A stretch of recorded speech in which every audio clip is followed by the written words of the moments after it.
Ça vous est déjà arrivé d'avoir des peurs venues de nulle part et en particulier pour des raisons futiles ou encore d'être pris de panique à la vue d'araignées, d'insectes ou encore de clowns, d'être en cours avec un groupe de collègues et de subitement vous mettre à trembler ou être mal à l'aise sans aucune raison et surtout sans prévenir. Certains changent même complètement de personnalité rien qu'à la vue d'une aiguille ou de médicaments. Vous l'aurez compris, aujourd'hui on va parler de ces petites peurs du quotidien qui nous paralysent, les phobies. Vous savez tous à quel point les phobies peuvent impacter notre vie quotidienne. C'est souvent à cause des situations embarrassantes qui en découlent que cela devient vraiment gênant. La phobie la plus courante est sans aucun doute la phobie des araignées qu'on appelle aussi l'arachnophobie.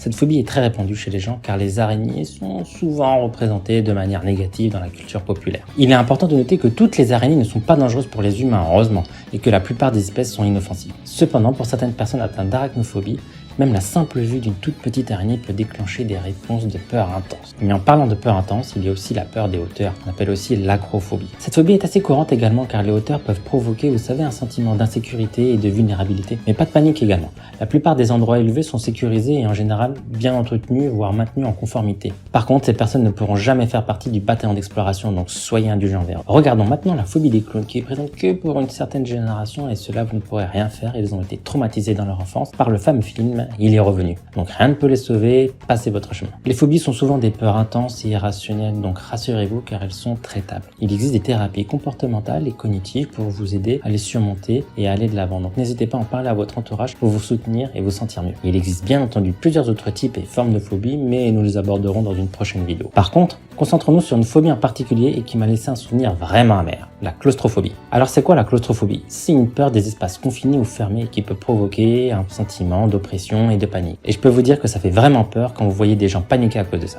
Laissez-moi donc vous raconter une petite anecdote qui m'est arrivée lors d'un voyage en train. Cette expérience m'a fait réaliser à quel point la claustrophobie peut être effrayante et comment une situation imprévue peut rapidement devenir chaotique.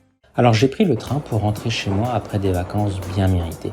Il s'agissait d'un intercité, donc pas d'arrêt avant la prochaine ville. Et le trajet durait à peu près 1h20, 1h30. J'ai donc choisi de m'installer en hauteur pour profiter de la vue et pouvoir me reposer. Mais tout ne s'est pas passé comme prévu. Alors que j'étais en train de rassembler mes affaires pour me mettre devant les portiques afin d'éviter les embouteillages et partir plus vite, le train s'est soudainement arrêté à 2 minutes de l'arrivée de la gare. Le conducteur a annoncé qu'il s'agissait d'un arrêt temporaire et qu'il reviendrait vers nous dès qu'il en saurait plus. Cependant, après 15 minutes d'attente, le train était tombé en panne d'électricité. Nous plongeons tous dans l'obscurité et le silence. Les passagers ont commencé à s'agiter et à paniquer, certains se levant pour marcher de gauche à droite. Une annonce a été faite qui nous communiquait le fait que nous serions bloqués encore pendant 30 minutes supplémentaires, sans accès aux toilettes ni aux bars car le train était en mode veille car il n'y avait plus d'électricité. La situation est rapidement devenue tendue, l'oxygène se faisait rare et les passagers cherchaient désespérément à sortir du train. Certains ont commencé à hurler et à essayer d'ouvrir les portes pour descendre. Les agents de la SNCF étaient impuissants, ils ont même été pris à partie par certains passagers en colère. Là encore, une nouvelle annonce. Le train sera arrêté pour 30 minutes supplémentaires. La panique avait commencé à s'emparer de certains passagers et en particulier ceux qui étaient claustrophobes. Les agents de la SNCF essayaient tant bien que mal à calmer tout le monde, mais certains passagers étaient déjà passés en mode vénère et commençaient à hurler sur eux. Les insultes fusaient de toutes parts, la tension était à son comble. Les membres du petit groupe de claustrophobes étaient les plus agités. Ils avaient déjà du mal à respirer dans l'étroitesse de la rame, mais maintenant qu'ils ont été bloqués là, je peux vous dire que ça a été vraiment la catastrophe. Sans accès aux toilettes ni aux bars, la situation était devenue insupportable.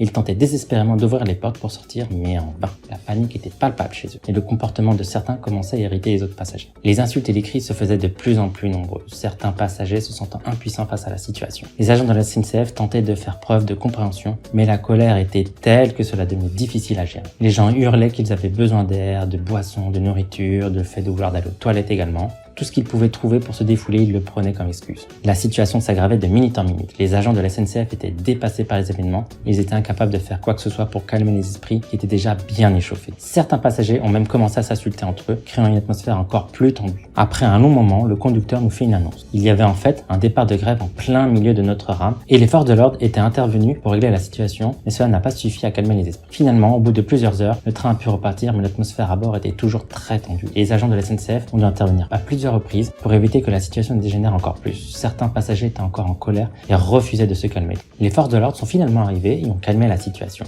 Les personnes les plus énervées ont été évacuées en premier, suivies du reste des passagers. Nous avons été recueillis par des agents de la SNCF qui nous ont aidés à sortir du train et nous ont donné des informations sur les prochaines étapes à suivre. Certains passagers étaient encore en colère et insultaient les agents, mais la plupart étaient simplement soulagés de pouvoir sortir du train. Quant au petit groupe de claustrophobes, eux ils étaient plutôt soulagés d'avoir pu sortir du train, mais leur comportement avait été tellement agité que certains passagers les avaient pris en grippe. Les insultes continuaient de fuser et la tension ne semblait pas vouloir retomber. Les passagers avaient tous vécu une expérience traumatisante et la plupart d'entre eux avaient du mal à s'en remettre. Les agents de la SNCF ont dû gérer les conséquences de cet incident pendant un certain temps également. Personnellement, je suis sorti direct du train et j'ai respiré profondément, parce que j'avais besoin d'air frais. Mes jambes étaient raides après avoir été assis aussi longtemps, mais j'étais heureux de ne plus être coincé dans ce train. J'ai regardé autour de moi et j'ai vu plein de personnes qui avaient l'air stressées et épuisées. Certains parlaient avec des amis ou des membres de leur famille et d'autres essayaient de se remettre de cette expérience plutôt difficile. Personnellement, j'ai marché jusqu'à la gare pour trouver un endroit où m'asseoir et me détendre un peu. Je me suis rendu compte que j'étais toujours un peu en état de choc après ce qui s'était passé. J'ai vu plusieurs passagers se précipiter vers les toilettes ou les distributeurs automatiques pour se remettre de leurs émotions. Je suis resté assis là un petit moment, réfléchissant à ce qui s'était passé et essayant de comprendre pourquoi les gens se comportaient de cette façon. J'ai réalisé que la claustrophobie et la peur des espaces clos peuvent vraiment affecter les gens de manière profonde et les faire agir de façon irrationnelle. La tension et la frustration accumulées pendant l'attente ont également joué un rôle important dans le comportement des gens. En fin de compte, j'étais reconnaissant d'être sorti du train en sécurité et de pouvoir rentrer chez moi. Cette expérience m'a rappelé l'importance de garder son calme dans les situations difficiles et de se rappeler que nous sommes tous dans le même bateau. J'espère que cette petite anecdote vous a plu et vous a fait réfléchir sur l'importance de la patience et du calme dans les situations stressantes. Cette vidéo se termine, mais restez quelques instants. Une petite surprise vous attend.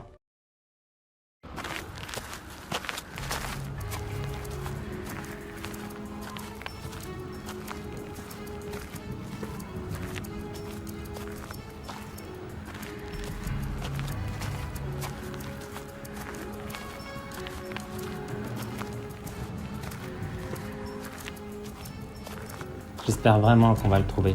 J'oublierai jamais ce qu'il nous a fait. On est quand même un peu fautif aussi, nous, sur ce coup-là, tu crois pas? Non, ce trésor est à nous. On l'a mérité d'une certaine façon.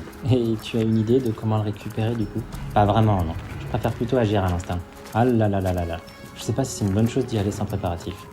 Fais-moi confiance, je lui ferai payer bien cher ce qu'il nous a fait. Ça marche. Je resterai en retrait pour analyser ses capacités. Bien vu. Crois-moi, il va pas s'en tirer comme ça, celui-là. Je pense vraiment qu'il faut qu'on se prépare, car au vu de ce qu'il nous a déjà fait, je ressens rien de bon pour la suite, tu sais. Je te l'ai dit et fais-moi confiance. Je me suis fait avoir une fois, mais c'était vraiment un coup de chance. Il a juste su profiter de ce fameux moment pour nous devancer et rien de plus. Ça prouve effectivement sa vivacité et son intelligence, tu crois pas? C'est sûr, mais c'est pas ça le problème. Le plus dérangeant, c'est qu'il ne vient vraiment pas d'ici. Ah bon? Tu as pu remarquer quelque chose en particulier? Je pense que oui, mais tout reste à confirmer. Ah, le voilà. Mais effectivement, c'est bien lui. Et le pire, c'est qu'il ne paraît pas stressé du tout.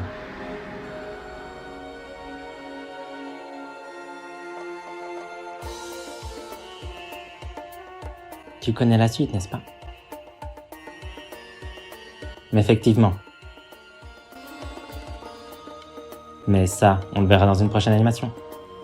Salam animé à toi, j'espère que la vidéo t'aura plu. Partage-moi en commentaire si toi aussi tu as des phobies et comment tu fais pour les gérer. N'hésite pas à t'abonner, liker et à me suivre sur les réseaux sociaux. Sur ce, je te dis à bientôt pour de nouvelles animations.